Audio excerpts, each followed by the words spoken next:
ఆచారం గ్రాహయత్వా చినోత్యర్థ నాచినోతి బుద్ధిమితివా అని నిరుక్తవచనం. స్వయంగా ఆచరించి విద్యార్థులకు ఆచరింపచేసే స్వరూపుడు గురువు. అర్థయుక్తంగా బోధిస్తూ వారిని బుద్ధిమంతులుగా, లోకానికి ఉపకరించేవారిగా తయారు చేసేవారే గురువులు. జ్ఞానానికి ఆచార్యుడే పూర్వరూపం, శిష్యుడు ఉత్తర రూపం. గురు శిష్యుల కలయిక విద్యకు జన్మస్థానం. గురువు చేసే ఉపదేశం, శిష్యుడు ఆర్జించే జ్ఞానం వారి బంధాన్ని మరింత బలోపేతం చేస్తుందని తైత్తరీయోపనిషత్తు వివరిస్తుంది. అలాంటి గురువులెందరో ఈ దివ్యధాత్రిపై అవతరించి మన పుణ్యభూమిని, కర్మభూమిని, యోగభూమిని సుసంపన్నం చేశారు. ఆధ్యాత్మిక విద్య, లౌకిక విద్యలను అనుగ్రహిస్తూ లోకోద్ధరణ చేశారు. ఆశ్రమాలు, పీఠాలు, మఠాలు స్థాపించి పరంపరానుగతంగా తమ బోధనల ద్వారా జాతికి దిశానిర్దేశం చేస్తున్నారు. ఆ సంవిధానంలోనిదే మైసూర్లో వర్ధిల్లుతోన్న బ్రహ్మతంత్ర స్వతంత్ర పరకాల మఠం. ఆధ్యాత్మిక దీప్తిని ప్రచోదనం చేసే విశేష మఠంగా ఈ సన్నిధి ఖ్యాతిగాంచింది. బ్రహ్మతంత్ర స్వతంత్ర పరకాల మఠం శ్రీవైష్ణవ సంప్రదాయాన్ని, ఆచారాలను, తత్వాన్ని విస్తృతంగా ప్రచారం చేస్తూ ఆధ్యాత్మిక మార్గంలో పేరెన్నిక కన్నది. ఈ మఠాన్ని పరకాల మఠంగా వ్యవహరిస్తారు. 1268 సంవత్సరంలో కర్ణాటకలోని మైసూర్లో హొయసల సామ్రాజ్యంలో ఈ మఠం స్థాపితమై ప్రస్తుతం విరాట్ విశ్వ చైతన్యాన్ని సంతరించుకుంది.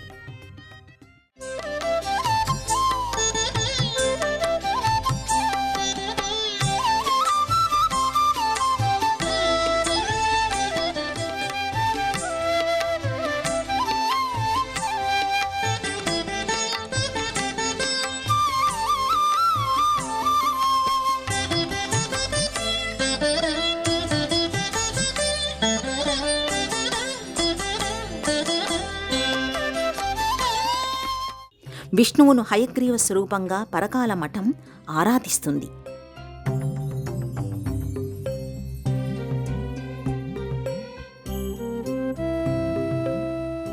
లక్ష్మీ హయగ్రీవ స్వామి ఈ మఠ ఆరాధ్య దైవం. వైష్ణవ సంప్రదాయంలో వడగలై రీతిని ఈ మఠం అనుసరిస్తోంది. మైసూరు మహారాజులకు ఈ పీఠాధిపతులే రాజగురువులుగా, ప్రధాన ఆధ్యాత్మిక సలహాదారులుగా వ్యవహరించేవారు. మైసూరు రాజ్యానికి పరకాల మఠం గురుపీఠంగా అలరారింది. వేదాంత దేశికులు ఈ మఠాన్ని స్థాపించారు.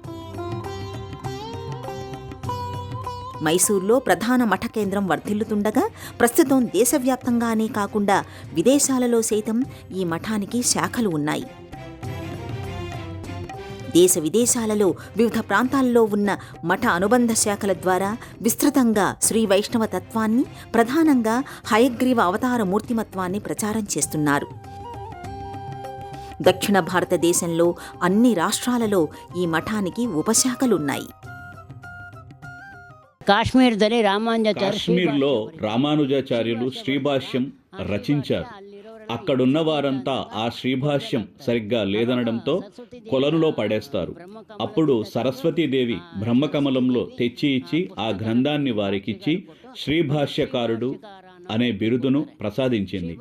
తాను పూజిస్తున్న ఆర్చామూర్తిని వారికి అనుగ్రహిస్తుంది. రామానుజాచార్య పూజ ಮಾಡಿದ್ಮೇಲೆ తిరుక్కురే పిళ్ళ రామానుజుల వారు పూజలు చేస్తుండగా తిరుక్కడర్ పిళ్ళై అనే వారి శిష్యులు కూడా పూజలు చేసేవారు.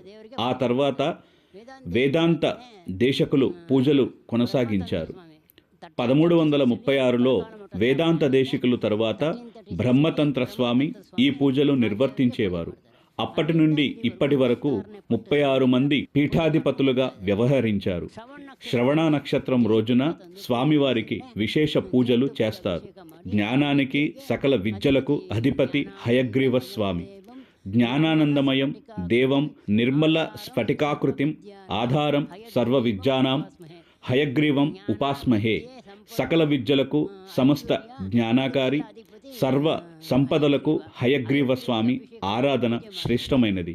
హయగ్రీవ స్వామి వారి ఆరాధన వలన ఇవన్నీ సిద్ధిస్తాయి. ಎಜುಕೇಷನು 4 ಸಿಗುತ್ತೆ ಅಂತ ನಾನು ಪ್ರಾರ್ಥನೆ ಮಾಡ್ತೀನಿ. మైసూర్లోని కృష్ణ విలాస్ రోడ్, దేవరాజ్ మొహల్లాగా ఖ్యాతిగాంచిన జగన్మోహన ప్యాలెస్లో ఈ పరకాల మఠం అలరారుతోంది.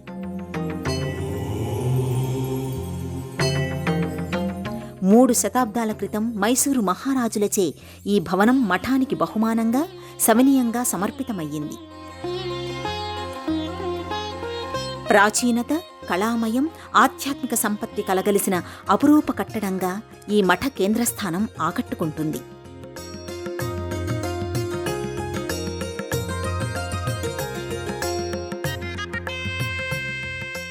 ఈ కట్టడంలో 3 ప్రధాన విభాగాలు ఉంటాయి.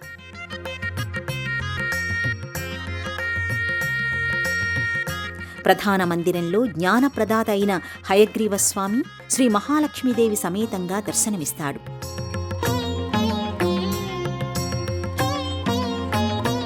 రజత కవచాలంకృతంగా పుష్పమాలికల సౌందర్యంతో లక్ష్మీ హయగ్రీవ స్వామి తేజరిల్లుతున్నాడు.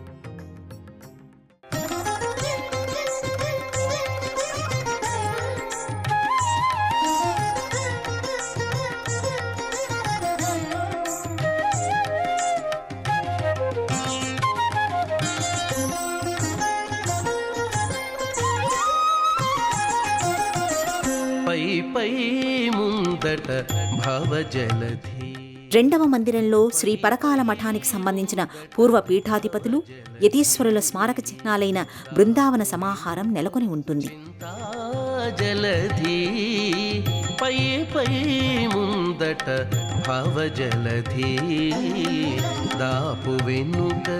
చింతా జలధి చాపలము నడుమ సంసార జలధి, చాపలము నడుమ సంసార జలధి, ఏపయేది ఇవి తెగనీదుటకు, చాపలము నడుమ సంసార జలధి, తేపయేది ఇవి తెగనీదుటకు నారాయణ. మరో మందిరంలో డోలోత్సవ మంటపం, కైంకర్య మంటపం అలరారుతుంటాయి. చిత్రకూట్ హాల్ పేరిట ఉండే ఈ మందిరంలో శ్రీ భూవరాహస్వామి మందిరం ప్రత్యేకంగా భాసిల్లుతుంది. నారాయణ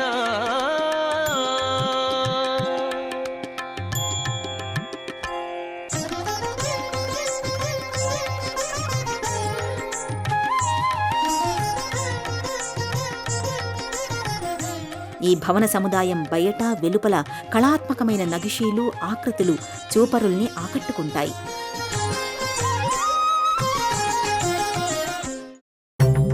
పరకాల మఠానికి సంబంధించి ఇప్పటి వరకు 36 మంది ఆచార్యులు గురుపీఠాన్ని అలంకరించారు.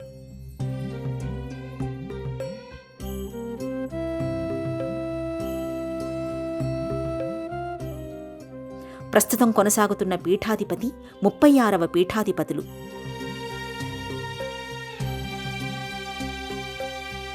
శ్రీ అభినవ వాగీశ బ్రహ్మతంత్ర స్వతంత్ర పరకాల స్వామి అనే నామధేయంతో 1992 సంవత్సరాన పీఠాధిపత్యం స్వీకరించి జయప్రదంగా ఆధ్యాత్మిక యాత్రను కొనసాగిస్తున్నారు.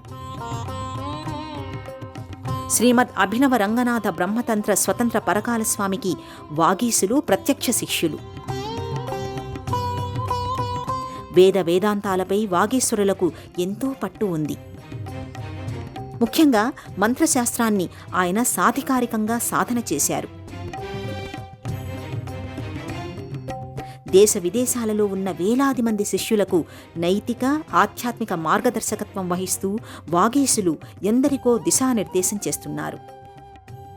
బ్రహ్మతంత్ర స్వతంత్ర ఆర్యాం భజమః స్వాత్మ సంపదం శ్రీమతే శ్రీ లక్ష్మీ హయగ్రీవ దివ్య పాదుకాయేవక శ్రీమదభినవ వాగీశ బ్రహ్మతంత్ర స్వతంత్ర పరకాల మహాదేశికాయ నమః అని శిష్యులు వాగీశ స్వామిని సభక్తికంగా ప్రపత్తి చేస్తారు.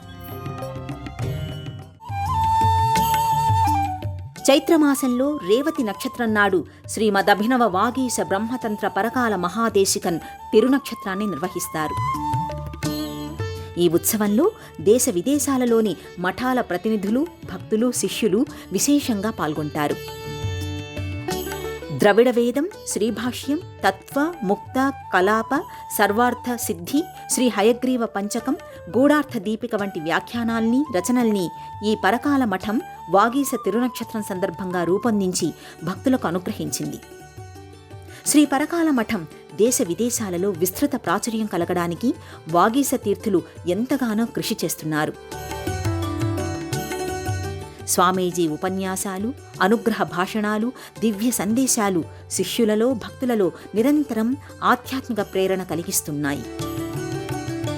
శ్రీ వైష్ణవ సేవా సమితి వంటి సంస్థల సహకారంతో, అనేక స్వచ్ఛంద సంస్థల సౌజన్యంతో శ్రీ పరకాల మఠం సమ్మిళితమై వ్యవహరిస్తూ అనేక ఆధ్యాత్మిక, సాంస్కృతిక, సామాజిక చైతన్య కార్యక్రమాలను ప్రణాళికాయుతంగా నిర్వహిస్తోంది.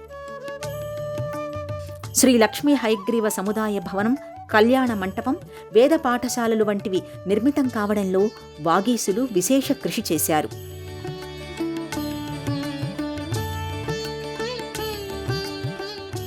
మన చర్యలు, ప్రక్రియలు, కార్యకలాపాలు దైవోన్ముఖంగా ఉండాలి. మనోవాకాయ కర్మల్ని సర్వదా భగవంతుడితో అనుసంధానం చేసుకోవాలి. తద్వారా వచ్చే ఫలితాలన్నీ అద్భుతంగా ఉంటాయంటారు వాగీశ యతీంద్రులు. దైవానికి అందరూ ఇష్టులే, అందుకే మనం భగవంతుడి వరప్రసాదితులం. తరతమ భేదాలు లేకుండా సర్వకాల సర్వావస్థల్లోనూ ఉత్తమ గుణాలతో మసలుకోవడం ద్వారా దైవం వైపుగా మన ప్రయాణం కొనసాగుతుందంటారు వాగీసులు. భక్తి మాధ్యమం ద్వారా ఎవరికి వారు నిరంతర పరిశుద్ధులు కావచ్చు. భక్తి లేని ఆధ్యాత్మికత రాణించదు. భక్తికి ఆధ్యాత్మిక చింతన తోడైతే అది బంగారానికి తావి అబ్బినట్టుగా ఉంటుంది. పుష్పానికి పరిమళం ఎలాంటిదో భక్తి చైతన్యానికి ఆధ్యాత్మిక అనురక్తి అలాంటిది అని భక్తులకు వాగీశ పరకాల స్వామి దివ్య సందేశమిచ్చారు. హయగ్రీవుడు జ్ఞానమూర్తి. జ్ఞానం లేని జీవనం చుక్కాని లేని పడవ ప్రయాణం లాంటిది, గమ్యం లేని అంతులేని ప్రయాణం లాంటిది. జీవన పథంలో జ్ఞానసిద్ధికి హయగ్రీవ స్వామి కటాక్షాన్ని అందరూ అభిలషించాలి అంటారు వాగీశ యతీంద్రులు. జ్ఞానానందమయం దేవం నిర్మలస్ఫటికాకృతం ఆధారం సర్వవిద్యానాం హయగ్రీవం ఉపాస్మహే విశుద్ధ విజ్ఞాన ఘనస్వరూపం విజ్ఞాన విష్టానన బద్ధదీక్షం దయానిధిం దేహభృతాం శరణ్యం దేవం హయగ్రీవమహం ప్రపద్యే. హయగ్రీవ సర్వ విద్యಗಳು అధికార, ಅದನ್ನ ವಿದ್ಯೆ ಕೊಡ್ತಕ್ಕಂಥ ಮಹಾರಾಜ. శ్రీ పరకాల మఠం ఆరాధ్య దైవం హయగ్రీవ స్వామి. ఒక్కో మఠానికి ఆ మఠ సంప్రదాయాలు, నేపథ్యాలు, పరంపరానుగతమైన సంవిధానాల ద్వారా మూల దైవతాన్ని ప్రధాన దైవంగా, మతదైవంగా స్వీకరిస్తారు. ఆ పరంపరలో పరకాల మఠం లక్ష్మీ హయగ్రీవ స్వామిని మఠ దైవతంగా ఆరాధిస్తుంది. అశ్వరూపంలో విశ్వతేజంతో భాసిల్లే హయగ్రీవ స్వామి జ్ఞానమూర్తి. ధర్మరక్షణ కోసం మహావిష్ణువు ధరించిన దశావతారాలు ప్రశస్తమైనవి. అయితే ఆ దశావతారాలతో పాటు ఏకవింశతి అంటే మరో 21 అవతారాలను సైతం శ్రీహరి ధరించాడు. ఆ రూపాలలోనిదే హయగ్రీవ అవతారం. శ్రవణ నక్షత్రంతో కూడిన పౌర్ణమి నాడు అంటే శ్రావణ పౌర్ణమి నాడు హయగ్రీవుడు అవతరించాడు. జ్ఞానానందమయం దేవం నిర్మల స్ఫటికాకృతిం ఆధారం సర్వవిద్యానాం హయగ్రీవముపాస్మహే. ఇది హయగ్రీవ స్తోత్రంలోని మొదటి శ్లోకం. ఇందులో స్వామితత్వం ఇమిడి ఉంది. హయగ్రీవుడు విద్యలకు, జ్ఞానానికి, సృజనాత్మక శక్తికి అధినాయకుడు. సందర్భానుసారంగా నేర్చుకున్న విద్యలన్నీ గుర్తుకురావటం, తెలివితేటలు, జ్ఞాపకశక్తి వృద్ధి చెందటం వంటి వాటి కోసం హయగ్రీవుణ్ణి ఆరాధించాలి. బ్రహ్మ దగ్గర ఉన్న 4 వేదాలను మధుకైటభులనే రాక్షసులు అపహరించి రసాతలానికి చేరుకున్నారు. దాంతో బ్రహ్మకు సృష్టి రచన ఎలా చేయాలో అంతుచిక్కలేదు. అప్పుడు మహావిష్ణువు వేదరక్షణ కోసం హయగ్రీవ రూపాన్ని ధరించాడు. హయవదనం మానవ శరీరంతో ఈ అవతారం ఆకృతి దాల్చింది. విశ్వమంతా వ్యాపితమై నక్షత్రాలు నిండిన ఆకాశం తలభాగంగా, సూర్యకిరణాలే కేశాలుగా, సముద్రాలే కనుబొమ్మలుగా, సూర్యచంద్రులే నేత్రాలుగా, గోలోక బ్రహ్మలోకాలే అధరాలుగా మహావిరాట్ రూపంతో హయగ్రీవుడు అవతరించాడు. మధుకైటబులున్న రసాతలాన్ని చేరి ప్రణవనాదం చేశాడు. ఆ మధుర గానవాహినితో రసాతలం ప్రతిధ్వనించింది.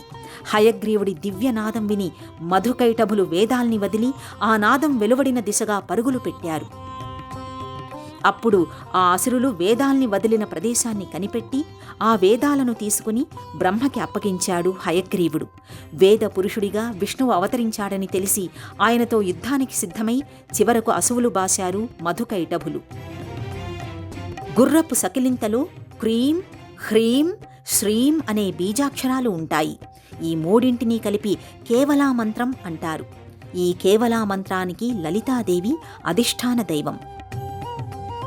లలితా సహస్రనామ స్తోత్రాన్ని అగస్త్యుడికి హయగ్రీవుడే ఉపదేశించాడు. హయగ్రీవుడు విశేషమైన గుర్రపు తలను ధరించి లోకోద్ధరణ చేశాడు. సమస్త ధర్మాలకు వేదాలే మూల కేంద్రాలు, సకల జ్ఞానానికి వేదాలే నిధులు. అలాంటి వేద జ్ఞాన నిధి సంరక్షకుడైన లక్ష్మీ హయగ్రీవుడిని పరకాల మఠం ప్రధాన దైవంగా స్వీకరించింది. జ్ఞానానందావతారమూర్తి అయిన ఆ స్వామి అనుగ్రహంతో పరకాల మఠం జ్ఞాన వీచికల్ని సర్వే సర్వత్రా ప్రసరింపచేస్తోంది. రామానుజుల శిష్య పరంపరలో ఖ్యాతిగాంచిన వేదాంత దేశికులు ఈ మఠాన్ని స్థాపించి ఆపై తన ప్రథమ శిష్యుడైన శ్రీ బ్రహ్మతంత్ర స్వతంత్ర జీయరికి మఠం నిర్వహణ బాధ్యతల్ని అప్పగించారు. పరకాల మఠం ప్రధానంగా పంచసూత్రాలను అవలంబించాలని వేదాంత దేశిక స్వామి నిర్దేశించారు. విశిష్టాద్వైత సిద్ధాంత వ్యాప్తి, బ్రహ్మసూత్రాలకు విస్తృత ప్రచారం కల్పించడం, వేద విద్యను పరివ్యాప్తి చేయటం, సమాజంలో ఆధ్యాత్మిక చైతన్యాన్ని ప్రచోదనం చేయటం, సామాజిక శాంతికి ఉపకరించే అంశాలపై దృష్టి సారించడం, ఈ పంచసూత్ర ప్రణాళిక ఆధారంగా పరకాల మఠ నిర్వహణ కొనసాగుతోంది. 33వ పీఠాధిపతులైన శ్రీ అభినవ రంగనాథ స్వామివారు 1925 నుండి 1966 వరకు మఠం బాధ్యతల్ని సమున్నతంగా నిర్వహించారు. ఈ మఠ కార్యకలాపాల విస్తృత వ్యాప్తికి శ్రీరంగనాథ శ్రీవారి కృషి నిరుపమానం. నాటి రాష్ట్రపతి డాక్టర్ సర్వేపల్లి రాధాకృష్ణన్ రంగనాథ స్వామివారిని గురుదేవులుగా భావించేవారు. ఇరువురి మధ్య గంటల తరబడి శాస్త్రపరమైన చర్చలు, తత్వశాస్త్ర, ఆధ్యాత్మిక విజ్ఞానానికి సంబంధించిన చర్చలు కొనసాగుతుండేవి. ఉభయ తెలుగు రాష్ట్రాలలో పరకాల మఠానికి 11కు పైగా శాఖలు ఉన్నాయి. మహబూబ్ నగర్లోని వెంకటేశ్వర కాలనీలోనూ, వనపర్తి జిల్లా ఖిల్లా గణపూర్ మండలం అంజనగిరిలోనూ, హైదరాబాద్ ఉప్పల్ సమీపంలోని మేడిపల్లిలోనూ శాఖలు ఉన్నాయి. మేడిపల్లిలో 2010 సంవత్సరంలో పరకాల మఠం ప్రారంభమయ్యింది. ఈ మఠంలో ఒకే గర్భాలయంలో శ్రీ వెంకటేశ్వర స్వామి, లక్ష్మీ హయగ్రీవ స్వామి, శ్రీ మహాలక్ష్మీదేవి నిత్య పూజాది కైంకర్యాలు స్వీకరిస్తుంటారు. ప్రతి నెల హయగ్రీవ స్వామికి స్వామి జన్మ నక్షత్రమైన శ్రవణ నక్షత్రం ఉన్న రోజున పంచామృతాభిషేకం, హయగ్రీవ హోమాన్ని నిర్వహిస్తారు. పరకాల అనేది సంస్కృత విశ్లేషణ. పరకాల అంటే కాలానికి అతీతమైన అని అర్థం. అలాగే కాలానికి మించిన, కాలాతీతమైన అనే అర్థాల్ని పరకాల సంకేతిస్తుంది. శ్రీ మహావిష్ణువు శ్రీ హయగ్రీవ స్వామి దివ్యతత్వాన్ని సమన్వయం చేయడానికి పరకాల అనే పదం సూచిస్తుంది. కాలానికి అతీతమైన కాలపురుషుడే విష్ణుస్వరూపం హయగ్రీవుడు. పరకాల మఠాన్ని హొయసల చక్రవర్తి 3వ నరసింహుడి పాలనలో వేదాంత దేశికుల శిష్యులైన బ్రహ్మతంత్ర స్వతంత్ర జీయర్ స్థాపించారు. రామానుజాచార్యుల బోధనలకు ప్రభావితమైన వేదాంత దేశికులను ఈ మఠం గురువుగా భావిస్తుంది. వేదాంత దేశికుల్ని గురుపీఠంలో ఉంచి గౌరవించే పీఠాలలో పరకాల మఠమే కాదు, శ్రీరంగంలోని ఆండవన్ ఆశ్రమం, పౌండరీకపురంలోని ఆండవన్ ఆశ్రమం, అహోబిలంలోని అహోబిల మఠం కూడా వేదాంత దేశికులను ప్రధాన గురువుగా గౌరవిస్తాయి.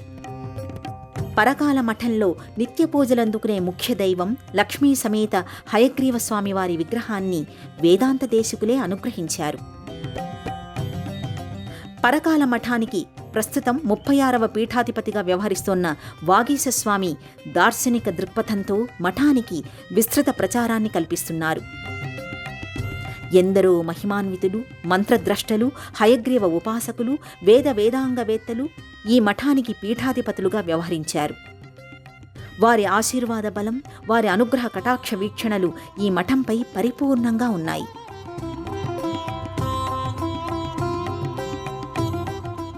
సా విద్యయా విముక్తయే, విద్య అంటే విముక్తిని ప్రసాదించేది. ఆధ్యాత్మిక విద్యలతో పాటు పారలౌకిక విద్యల్ని సమాజానికి అందిస్తూ హయగ్రీవస్వామి అనుగ్రహ విశేషంతో పరకాల పీఠం పరమోత్కృష్టంగా ఆధ్యాత్మిక సేవకు పునరంకితమవుతోంది. హితోపదేష్టా శిష్యస్య సువిద్యాధ్యాపకో గురు అని మన సంప్రదాయం పేర్కొన్నట్టుగా గురువు గురుతర బాధ్యతను వహించినప్పుడే మనిషి జ్ఞానవంతుడవుతాడు. ఆ నేపథ్యంలో జ్ఞానకిరణాలను సర్వత్రా ప్రసరింపచేస్తూ విశిష్టాద్వైత సిద్ధాంతాన్ని వ్యాపింపచేస్తూ పరకాల మఠం పరమాత్ముడి సేవలో, సామాజిక సముద్ధరణలో మమేకమవుతోంది. ఓం శ్రీ లక్ష్మీ హయగ్రీవాయ నమః. ఈ కార్యక్రమాన్ని తిరిగి చూడాలనుకుంటే www.youtube.com/@ETV Life Spiritual లో చూడవచ్చు.